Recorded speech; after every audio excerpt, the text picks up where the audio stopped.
So, You want me to look at you? yeah, that'd be good. So you spent some time getting to know each other, hearing about your story, and I don't know, just you mentioned just being intentional with how you live, making sure that you that you go through life having this perspective that your actions do matter, that people are watching, that people are looking at you, and I don't know, just going from there. Like, what advice would you give someone my age? I'm 25.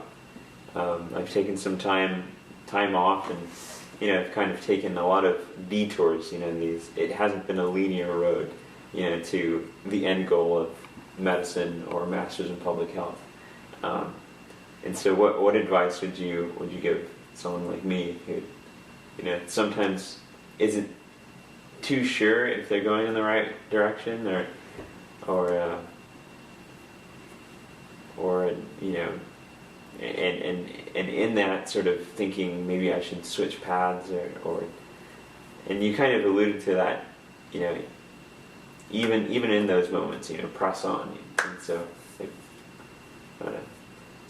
The thought that I would like to share with you is that even though we might make a mistake on a road, a detour, it's interesting at my age to look back and see that detour played an important part in a learning experience that was valuable later on. And how God puts all this tapestry of threads together, and there are no mistakes. The knots are all on the underside of the tapestry. And God weaves a beautiful tapestry of our life if we'll but let Him and do the best we can. Let's not punish ourselves when we do make a mistake, because it's better to make a mistake and go forward than to just stagnate and stay in a place and do nothing. So press on, I think of an experience that I had no control over as a child of 8, that my mother decided that she hadn't been back to Germany since she left it in the 20s, and then married here, and of course I was born. She decided she wanted to go back and see her family, and also my father's family. So at the age of 8, I had this thrilling, exciting experience of going across to Europe on the big ship, the Columbus, 1938 in April. And Hitler had marched into Czechoslovakia, or was it Austria? I'm sorry, I might not have my history straight there. I think it might have been Austria in March, and then he marched into Czechoslovakia later in the year. But going to Germany and to Poland, Gdansk, which was part of Germany, part of Poland. That's where my dad's folks were from. So I had to cross all of Germany from my parents' place, my mother's side of the family, to my dad's side of the family. And so this is a new culture. And it was also under Hitler's regime. And it was all foreign to me to see all these big swastikas hanging from the buildings in Berlin. And people weren't saying good morning. They were saying Heil Hitler, and I thought, what in the world is that? They should be saying Guten Morgen, good morning. And so I learned a lot, keeping my mouth shut and my eyes open.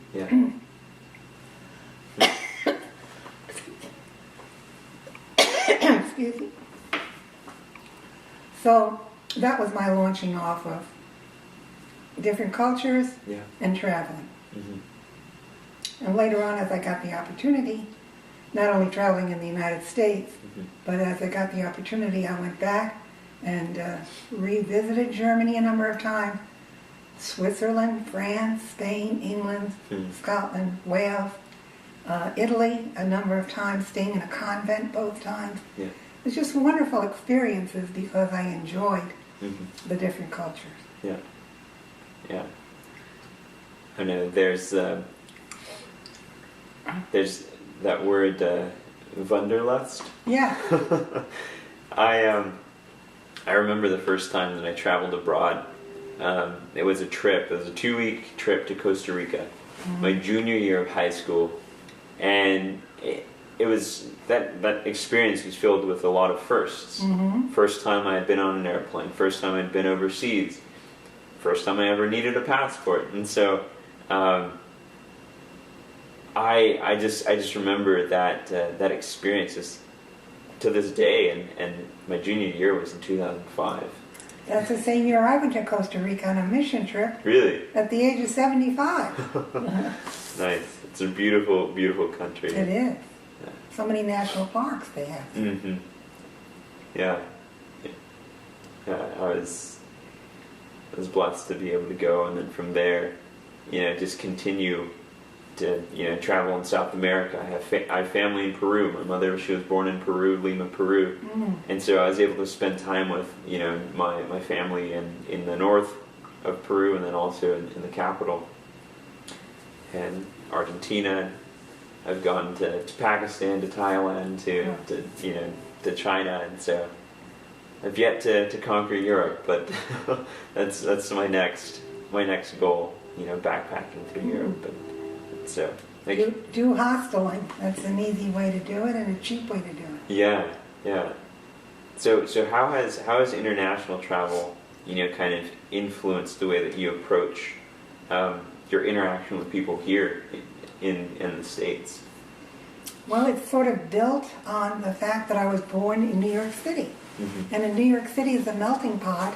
Yeah. And I got used to my neighbors. They were Irish, Spanish, Italian. Mm-hmm. Of course, there were German too, and Jewish teachers in public school who were the most educated. And there was just no feelings of I'm better, they're better, whatever. It was just a loving experience. Yeah. And I'm so thankful for having had that. Without the prejudice so many other children might have grown up with. Mm-hmm. Yeah. So that's carried on through my life in my other travels as an older person. Mm-hmm. And when I faced retirement, I thought, oh, wonderful. Now I can take some audit classes, one a semester, at the university like they offered at Harvard. And I was told about that when our van was parked at Harvard Square doing free blood pressures and giving food and clothing to the homeless. So here was my opportunity, the year 2000. Mm-hmm. And I immediately went and looked over the curriculum, what was offered, and every semester I picked something out. And if something unfortunate happened that I had to either travel somewhere or I did have a couple of surgeries, I had my curriculum, my books. The teachers were always so helpful. And the young people in the class were just so courteous and respectful. Yeah. That's great. So what are some examples of classes that you've taken that really have, I guess, sparked it? You had an interest, you were looking over the catalog, you took the class, and did that provide sort of a path to just explore that subject even further? And what are a few things that kind of stick out? A springboard for me was the religion classes. I took Life and Teachings of Jesus, and I also took world religions because I was interested in the world itself. And in taking world religions, I took archaeology of the Old Testament. And of the New Testament, I took each of those classes 2 times because I invited some friends of mine in the community to take it, and they said, oh, take it with me. So then I took the classes again. And as a springboard from that, the Archaeology Museum was opened, and I became one of the original docents for the Archaeology Museum here at Southern Adventist University. And I still continue to do that. And that started in 2005 as well. Wow. And other classes are the humanities classes, and history of art, history of music, history of hymnology. I took a lot of English classes, like the period of Elizabethan history, and also I took an unusual class. It was called Pirates, Slaves, and Traders. And I knew very little about pirates, slaves, and traders. And I really learned a lot about all this slavery that was going on in the Mediterranean, all these countries of North Africa, Spain, Rome, Eastern Mediterranean as well. Mhm. You know, my concept of slavery was more the African slave trade to the Carolinas, to sugar plantations or Yeah. tobacco plantations, but that's only the tip of the iceberg. Mm. There was so many other types of slavery that Mhm. had been going on and were going on. Yeah. So that was an eye-opener Mm. in class for me. Mhm. And slave trade is still going on, Yeah. unfortunately. Mhm. Yeah. I would recommend people taking advantage of this wonderful opportunity Mhm. of taking an audit class each semester. You don't have to take the tests. Yeah. You don't have to take the quizzes. Mhm. Unless you want to sit there and just jot them down for your own inventory of what you're recollecting. Yeah. But I just find it very mind expanding Mhm. and helps my memory Yeah. as well. And conversationally, it gives you more material for conversing with people, Yeah. wherever you meet them, whenever you meet them. Mm. So that desire to continue your education, to stay fresh, to to be exposed to different areas of the world that you maybe had a brief interaction with, Mm-hmm. but that was the motivation, I guess, behind taking classes. Right. Okay. Learning, ever learning. Yeah. And I look at life this way. I don't want to waste my time watching anything on television or doing anything Mm-hmm. that would not be contributed to a better character Mm. for myself and to be sharing with others. I don't want to waste my life, Yeah. whatever is left of it. Yeah. I want to make use of each day. Hmm. Yeah. That's great. I don't know. Back when you were deciding, your career, you mentioned elementary and secondary education. What motivated you to pursue that? Was it an educator in your past that really influenced you in a positive manner, that sort of made you feel like I need to continue that legacy. I need to be that intervention point for kids, or was it something completely Well, 3 of my very closest academy friends, Mhm. they were all tipped towards nursing. Okay. And I was temporarily tipped towards nursing too, but I had this dichotomy of nursing or teaching. Yeah. And I can remember being online for registration at college. Mhm. And I jumped off the nursing line and went back onto the teaching line, and jumped back on the nursing line and back to the teaching line, Yeah. and stayed on the teaching track. Mm. But because I loved teaching so much, I couldn't make up my mind whether it was going to be elementary or secondary. Yeah. So I got a double major to Mm. cover that. Mhm. And I guess in my heart of hearts, I always had this tenderness towards healing Mhm. and helping people, but I didn't like the blood and guts, the bedpans, and Mhm. all the mess that goes Yeah. with nursing. Yeah. So that was a deterrent to me. Hmm. However, minimal nursing, like taking blood pressures as I did on the blood pressure van, and Mhm. doing health age appraisals, Yeah. and doing counseling, that was more my forte in the public health line, Hmm. which I fulfilled taking the Master's in Public Health Yeah. later on. Yeah. I know. For me personally, there's a level of uncertainty at times. I briefly discussed, when we first met, that the whole idea of me sitting in a science class was foreign to me.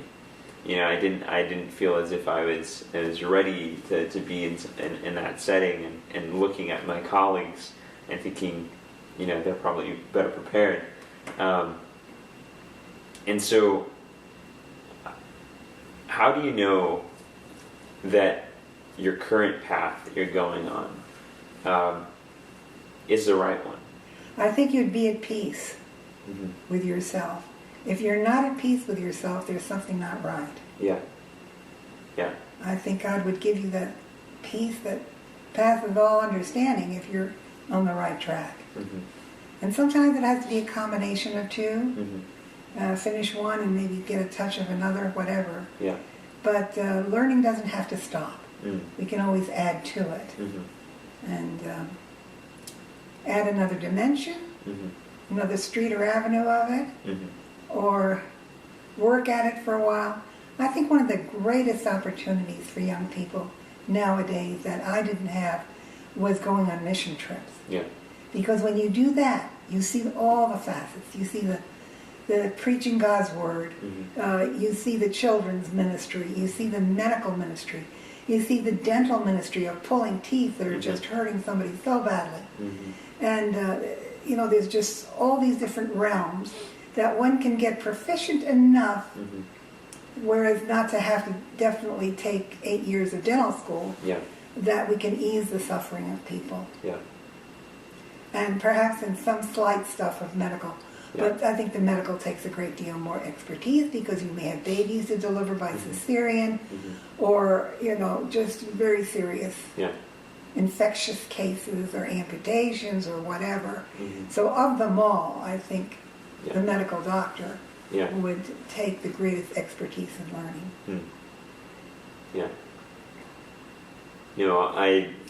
I was talking to a few friends about that career, about going towards medicine, and I was just asking them because they know me very well, and I asked their thoughts on whether or not it would be a good fit for me as an individual, just with my personality and how I go about things, and it surprised me their response. They said, "Chris, we do feel that you could do this, medicine, master in public health, because you just have a way with people. You kind of see their humanity. You look at them, not just as cases, but as individuals with stories, with backgrounds, with." The only thing, though, is whether you're willing to put the amount of effort that is needed to do, that is needed to complete this work, to do it. And I kind of stepped back and I was thinking to myself, I'm in these classes, and yes, I don't have the background,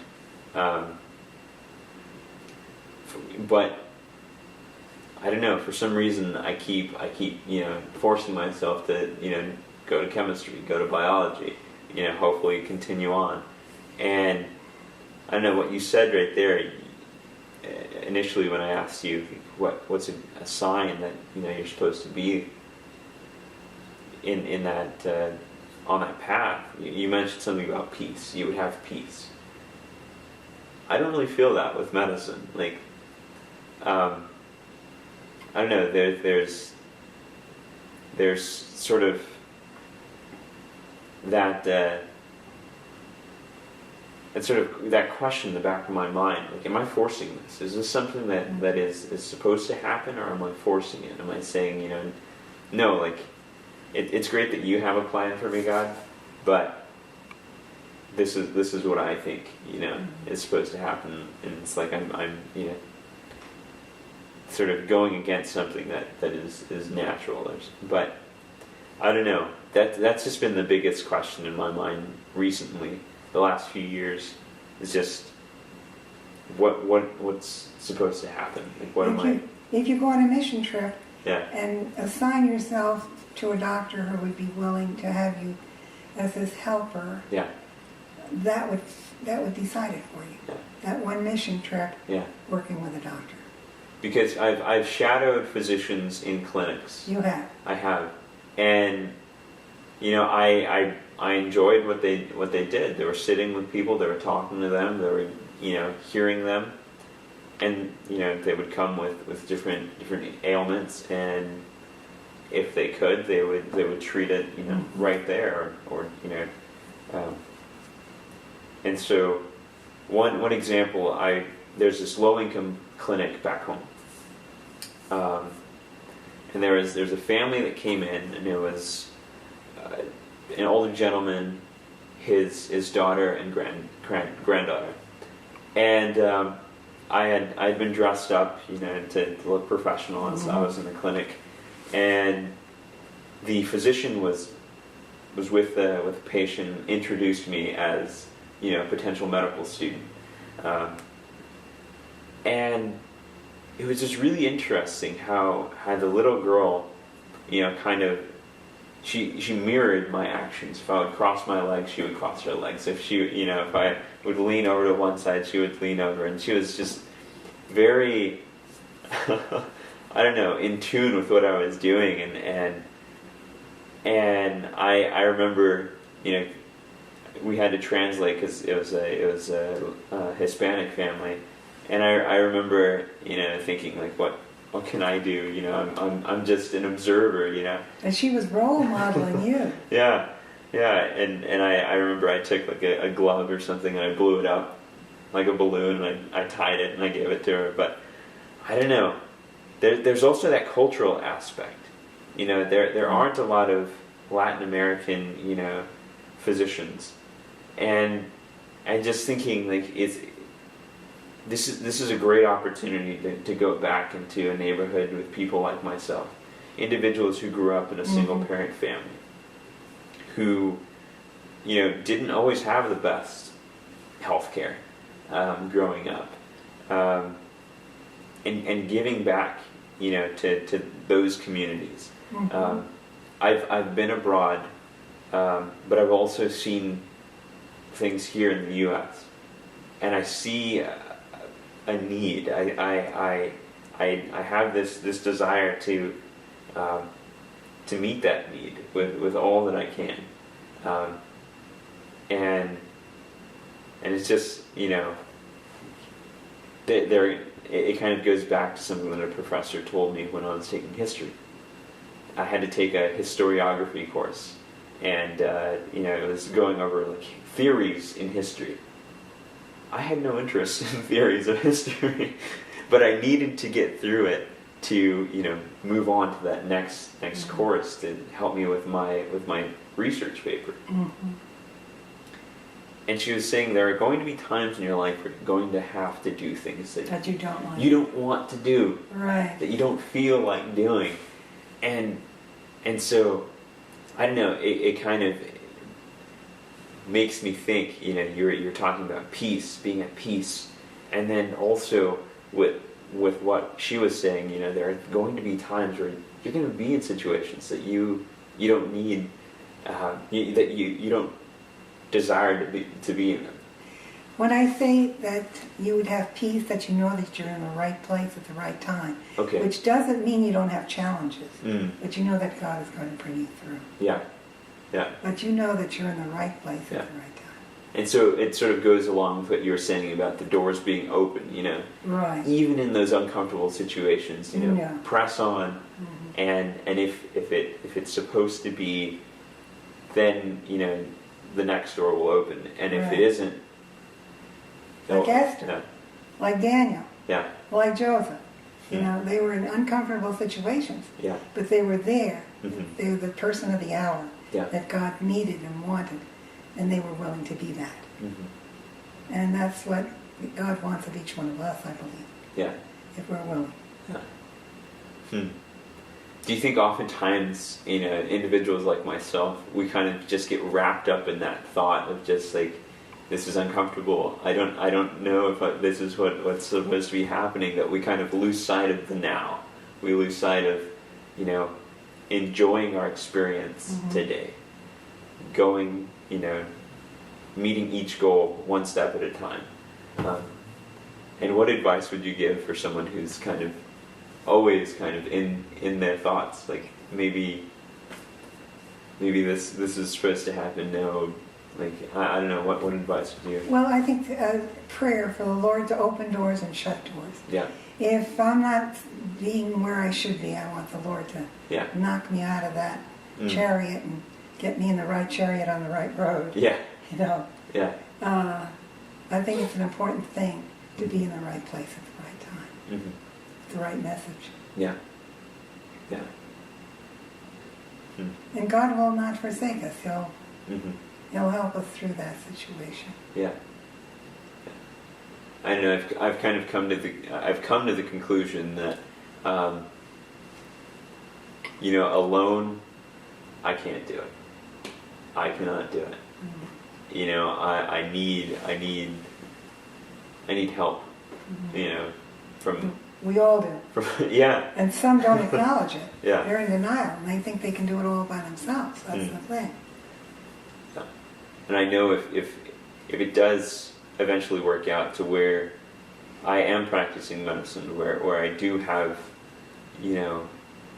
a role in public health and community, service, I'm gonna be looking at my degree in disbelief, because it's gonna be something that I knew from now, and that it wasn't on my own merits, and so in my own efforts, I should say, and so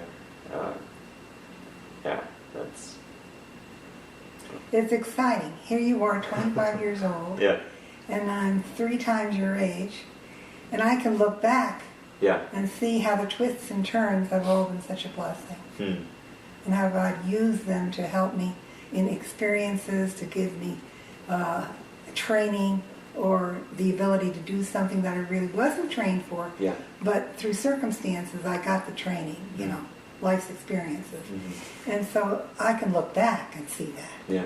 You're still at the place where you're looking through the portals, Yeah. wondering how Yeah. that's all going to come about. Yeah. But it's step by step. Mm. Step by step, and, road juncture by road juncture. Yeah. It kind of reminds me, back home in California, they have the missions. Oh, yes. And all along the way on I think Highway 101, you have these bells. I think every mile or two, and they were they were set as mile markers for the next person coming back, on that road, letting them know that they're going in the right direction. And so you're talking about these life, bells, these life mile markers that you can see looking back, that that at that time you weren't sure, whether you were going in the right path, but looking back and seeing how it all kind of unfolded. Mm-hmm. And so, I don't know, a few of those mile markers along the route in my path. I went to Monterey Bay Academy, which is the sporting academy in California. And we couldn't afford it, but for some reason things worked out to where I could go for the 2 years. I met a lot of lifelong friends, and in fact I just caught up with someone yesterday, and he graduated in 2004. I graduated in 2006. Yet we had that shared experience because Monterey Bay. Yeah, and so it's wonderful. Yeah, I don't know. When we drive past that exit, it's La Selva Beach exit. When we go to camp meeting, we always drive by it, and my mom, she says, "Well, Chris, that's where you got your smile. That's where it came back. Your life, force came back." And so, it was a transformative experience. I remember going there and really being the shy kid, and being taken under the wing of the seniors of that year, and wonderful, and just that sort of prompted me to continue that pattern. Right. There's many opportunities for mentorship, and right, exactly. You're being a mentor now and sharing your story and your experience, and so. Well, thank you. Yeah. I don't want to ever quit being a mentor. Yeah. A good one. Yeah. Yeah. Yeah. Wow. Well, the most recent class I'm taking, the one that I'm in right now, is a humanities course. Mm-hmm. And it is just so wonderful in that it is integrating the various venues, that of history, Yeah. literature, poetry, art, Mm. music, architecture, and science. Mm. And it goes from the Greeks Yeah. through the Renaissance. and it puts it all together. Whereas years ago when I took college classes, it was all, say, history of art, then it was just art, art, art, you know, or if it was just the history. Yeah. But this is putting it all together so I'm knowing what's happening in each field Wow. at that same time, and I just love it. And it's taught by 3 teachers at Southern, Dr. MacArthur, Dr. Negron, and also Dr. Scott Ball in the music department. Okay. So they're putting it together. Yeah. Yeah. That's great. What class do you hope to take in the future? Well, I always have to look over what they're offering. Yeah. And sometimes, like I said, I've taken classes more than once, but I'm looking for some that I haven't yet taken. Okay. And it's a nice surprise. I look forward to the fall Yeah. session. Yeah. Well, thank you so much for sitting down with me and talking with me. It's a privilege. You know, it's most definitely been a great experience for me. Thank you. Yeah, I wish you all the best. And Thank you very much, Chris. And I just hope that this interview was a blessing, not only to you, but to others in the future down the path of life. God bless you. thanks.